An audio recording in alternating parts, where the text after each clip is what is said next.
The Wave, Chapter 3. David Collins was sitting in the outdoor courtyard next to the cafeteria. He had already wolfed down half his lunch by the time Lori arrived, and he was beginning to feel like a normal human being again. He watched Lori put her tray down next to his and then noticed that Robert Billings was also headed for the courtyard. "Hey, look," David whispered as Lori sat down. They watched as Robert stepped out of the cafeteria carrying a tray, looking for a place to eat. True to form, he had already started eating and stood in the doorway with half a hot dog sticking out of his mouth. There were two girls from Mr. Ross's history class sitting at the table Robert chose. As Robert set his tray down, they both stood up and took their trays to another table. Robert pretended he hadn't noticed. David shook his head. "Gordon High's very own untouchable," he mumbled. "Do you think that there's something really wrong with him?" Lori asked. David shrugged. "I don't know.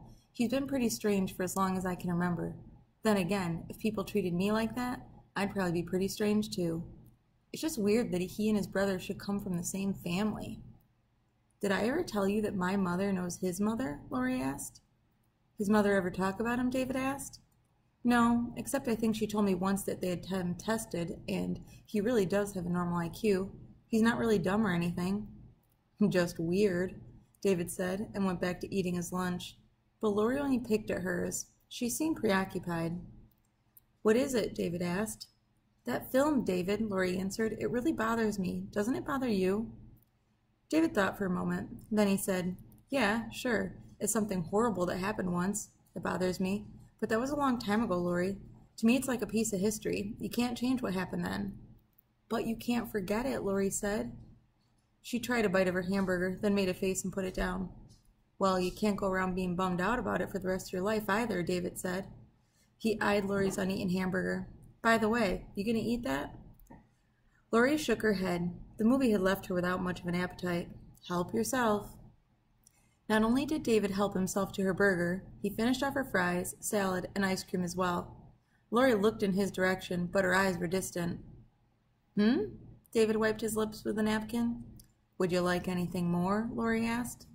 "Well, to tell you the truth—" "Hey, is a seat taken?" someone behind them said. "I was here first," said another voice. David and Lori looked up to find Amy Smith and Brian Amon, the quarterback, both heading for their table from opposite directions.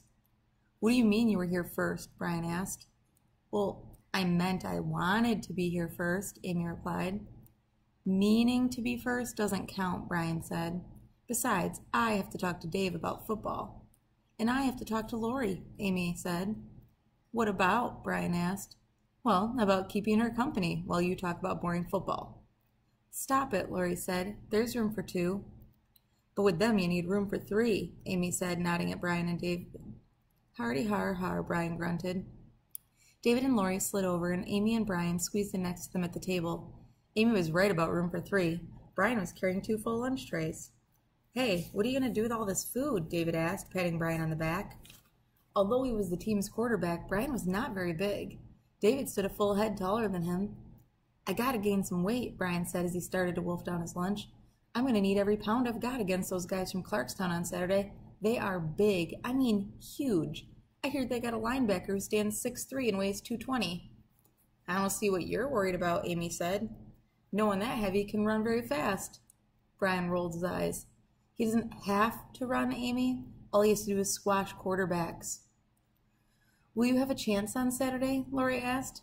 She was thinking about the story they would need for the grapevine. David shrugged. "I don't know. The team's pretty disorganized. We're way behind on learning our plays and stuff. Half the guys don't even show up for practice." "Yeah," Brian agreed. "Coach Schiller said he was going to throw anyone who didn't show up for practice off the team.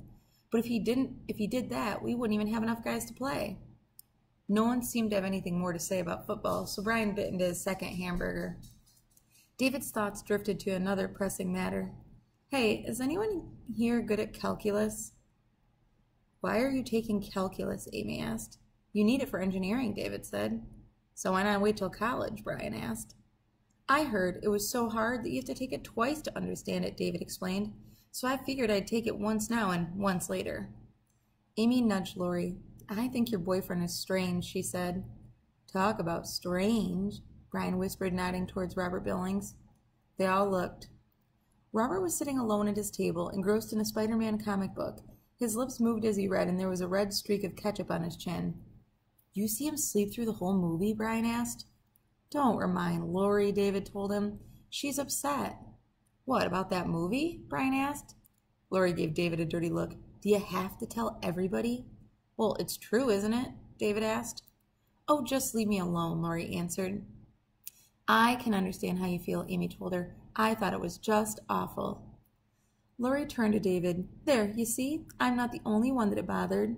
Hey, David said defensively. I didn't say I wasn't bothered by it. I just said it's over now. Forget about it. It happened once, and the world learned its lesson. It'll never happen again. I hope not, Lori said, picking up her tray. Where are you going? David asked her. I have to go work on the grapevine, Lori said. Wait, Amy said. I'll go with you. David and Brian watched the two girls go. Gee, she really is upset about that movie, isn't she? Brian said.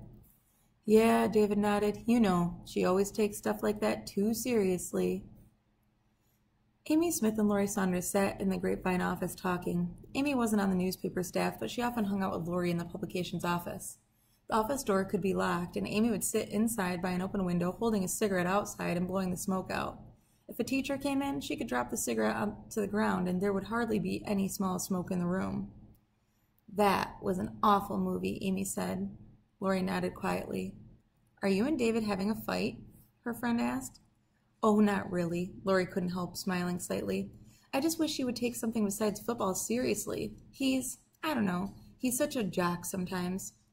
But he gets good grades, Amy said. At least he's not a dumb jock like Brian. The two girls giggled for a moment, and then Amy asked, Why does he want to be an engineer? It sounds boring. He wants to be a computer engineer, Lori said. Did you ever see the one he has at his home? He built it from a kit.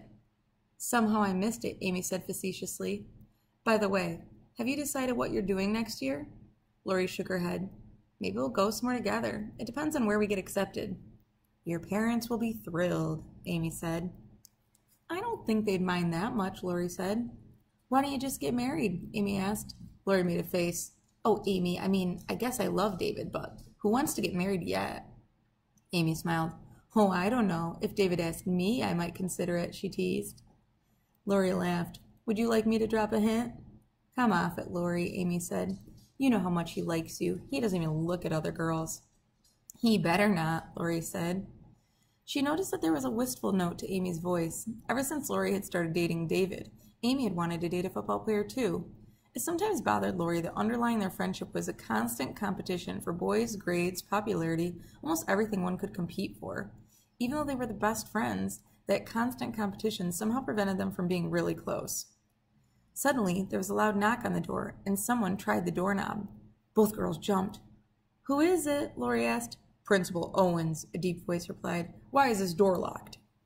Amy's eyes went wide with fear. She quickly dropped her cigarette and started digging through her pocketbook for a stick of gum or a mint. It must have been an accident, Lori replied nervously, going to the door. We'll open it immediately. Amy looked terrified. Lori gave her a helpless look and pulled the door open. Outside in the hall were Carl Block, the Grapevine's investigative reporter, and Alex Cooper, the music reviewer. They were both grinning. Oh, you two, Lori said angrily. Behind her, Amy looked like she was going to faint as the two biggest practical jokers in the school stepped into the room. Carl was a tall, thin guy with blonde hair. Alex was stocky and dark, was wearing earphones connected to a small tape player. Something illegal going on in here? Carl asked slyly, making his eyebrows bounce up and down. You made me waste a perfectly good cigarette, Amy complained. Tisk, tisk, Alex said, looking on disapprovingly. So how's the paper coming? Carl asked. What do you mean? Lori asked in exasperation. Neither of you has handed in your assignments for this issue. Uh-oh. Alex was suddenly looking at his watch and backing away toward the door. I just remembered. I have to catch a plane to Argentina. I'll drive you to the airport, Carl said, following him out the door. Lori looked at Amy and shook her head wearily. Those two, she mumbled, making a fist.